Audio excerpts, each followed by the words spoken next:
तामिळनाडू प्रकरणावरती सध्या भाजप आणि ठाकरे गटामध्ये वाद निर्माण पाहायला मिळतो. काय ठीक आहे तमिळनाडूमध्ये मदुराई जवळ जे सुब्रमण्य मंदिर आहे, या मंदिराच्या प्रांगणामध्ये जो दीपस्तंभ आहे 14व्या शतकापासून इथं दीप प्रज्वलित केले जातात.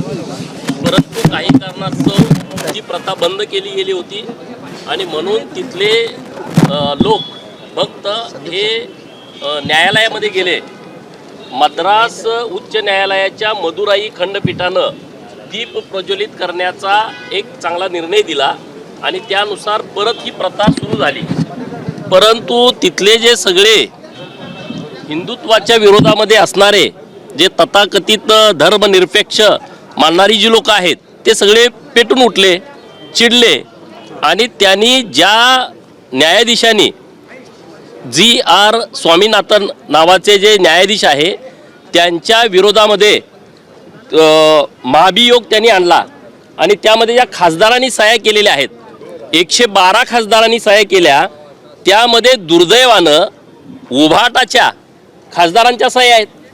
अरे तुम्ही इकडं हिंदुत्ववादावरती बोलता, हिंदुत्ववादावरती मतं घेता आणि तिकडं जाऊन जे इंडी आघाडीवाले हिंदुत्वाच्या विरोधामध्ये भूमिका घेतात, हिंदूंच्या परंपरा मोडीत काढण्याचा प्रयत्न करतात, त्यांच्या खांद्याला खांदा लावून तुम्ही तिथं बसताय आणि दीप प्रज्वलनाच्या विरोधामध्ये न्यायाधीशांच्या विरोधामध्ये जी भूमिका घेताय त्यामध्ये तुमचे खासदार सह्या करतायत.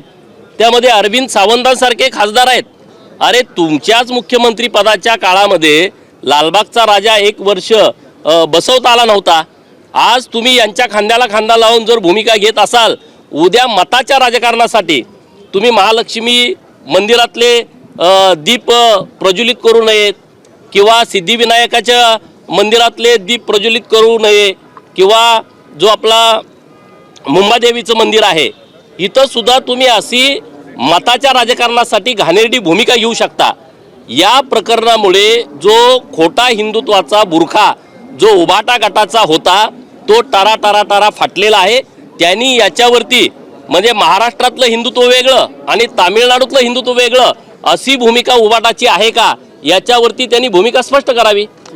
सर, ज्या प्रकारे तुम्ही सांगताय आधी जे कार्तिकेयन देवाचं ते मंदिर आहे या ठिकाणी आधी लालबागचा राजा गणपतीचं मंदिर असेल, सातत्याने अशा ठिकाणी घेतलेल्या भूमिकांमुळे वाटत नाही की ठाकरे गटाला निवडणुकीमध्ये फटका बसू शकतो? नाही, कोरोनाच्या काळात पण तुम्ही बघितलं मंदिरं सगळी बंद होती. मंदिरं चालू करा म्हणून आम्हाला आंदोलन करावे लागली. देवाभाऊ तेव्हा विरोधी पक्षाचे नेते होते, त्यांच्या नेतृत्वात गावागावामध्ये मंदिरं चालू करा याच्यासाठी आंदोलन करावं लागलं होतं. मताचं राजकारण बाजूला ठेवा, परंतु तुमची जी भूमिका आहे, जे हिंदुत्वाच्या बाबतीमध्ये तुमची जी भूमिका महाराष्ट्रामध्ये तुम्ही वेगळी मांडताय, तामिळनाडूमध्ये वेगळी मांडताय आणि ते लेखी तुमच्या सह्यांनी लोकांच्या समोर आलेलं आहे. त्यामुळं महाराष्ट्रातली जनता तुम्हाला तुमची जागा दाखवून देईल. ते एक तुमची लक्षवेधी आहे जत तालुक्यामध्ये देवनगरी म्हणून तसं त्याला जोडण्यात यावं. कशा प्रकारे काय नेमकी मागणी आहे तुमची? बघा, जत विधानसभा मतदारसंघातील मायबाप जनतेने मला आमदार केलं. 1 वर्ष मी त्या पूर्ण मतदारसंघामध्ये फिरतोय आणि लोक म्हणतात जत ही दुष्काळी भूमी आहे, जत ही दुष्काळी भूमी आहे. परंतु माझ्या लक्षात आलं की रामायण महाभारतापासूनचा इतिहास हा जतच्या पुण्यभूमीला लाभलेला आहे आणि एका तालुक्यामध्ये इतकी मंदिर आहेत की तिथं लाखो लोक येतात. अशी मंदिरांची संख्या मी काढलेली आहे. उदाहरणार्थ जतची यल्लामा देवी आहे, जतचं अंबामातेचं मंदिर आहे, बिळूरचं काळभैरवाचं मंदिर आहे, उमराणीचं दानम्मा देवीचं जन्मभूमी आहे, खलाटीची लक्ष्मी माता मंदिर आहे जिथं लाखो लोक येतात, डोरलीचा ब्रह्मनाथ आहे, नंतर कुंभारीचा सिद्धनाथ आहे, इकडं कोसारीला दुर्गा मातेचं मंदिर आहे की जिथं वर्षभर लाखो लोक येतात, बेवनूरचा मसोबाचं मंदिर आहे, बनाळीचं बनशंकरी मातेचं मंदिर आहे, ती लाखो भक्तांची कुलदेवी आहे. तिकडं मुचंडीला गेल्याच्या नंतर दर्याबा मंदिर आहे, तिथं रामलिंगाचं रामेश्वराचं मंदिर आहे, नंतर कोळगिरीला भैरवनाथाचं मंदिर आहे, नंतर आमच्या जतला लागून अचकनळी नावाचं गाव आहे तिथं बिसल सिद्धेश्वर नावाचं मंदिर आहे, उमराणीला मलकार सिद्धाचं मंदिर आहे, बेळुणगीला दुसरा मलकार सिद्धाचं मंदिर आहे, अवधू सिद्धाचं मंदिर जाल्याळला आहे, नंतर अलमप्रभूचं मंदिर बालगावला आहे, कुंती माता कोणत्या बोबलादला पवित्र मंदिर आहे, नंतर बेळण सिद्धाचं मंदिर भिवरगीला आहे. संकला लाहेवा देवीचं मंदिर आहे, कागनरीला दुसरं लाहेवा देवीचं मंदिर आहे. पारधी समाज जो आहे महाराष्ट्रातला आणि कर्नाटकातला, हा मेंढीगिरीला मरगुबाईचं मोठं मंदिर आहे. मरगुबाईचं दुसरं मंदिर मोठेवाडीला आहे. तिसरं मरगुबाईचं मंदिर पांढरेवाडीला आहे. विजय विठ्ठलाचं मंदिर आमच्या सोन्याळला आहे.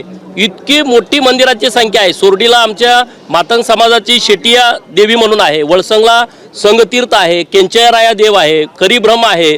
मडीसिद्ध हा शेड्याला आहे. अशी असंख्य मंदिरं आणि मठ हे आमच्या जतमध्ये आहेत आणि जिथं लाखो लोक येतात. म्हणून अत्यंत अभ्यासपूर्ण आम्ही या विषयाची मांडणी करतोय, सरकारकडे मागणी करतोय. जत ही दुष्काळी भूमी नाही, जत ही देवभूमी आहे. सरकारनं देवभूमी जत ही घोषणा करावी आणि ह्या सर्व मंदिरांचा एकत्रित आराखडा तयार करावा. आणि दुसरे आमचे मठ पण आहेत. लिंगायत समाज खूप असल्यामुळं मठांची संख्या मोठ्या प्रमाणात आहे. तर ह्याचं एक सर्किट तयार करून विकासाच्या दृष्टिकोनातून एक मॉडेल तयार करावं. देशातल्या महाराष्ट्रातल्या लोकांना दर्शनासाठी इकडं येण्याच्यासाठीच्या सुविधा निर्माण कराव्यात, अशी मागणी मी आपल्या माध्यमातून सरकारकडे केली आहे. मी लक्षवेधी पण मांडली आहे. शुक्रवारी किंवा शनिवारी लक्षवेधी चर्चेला येईल.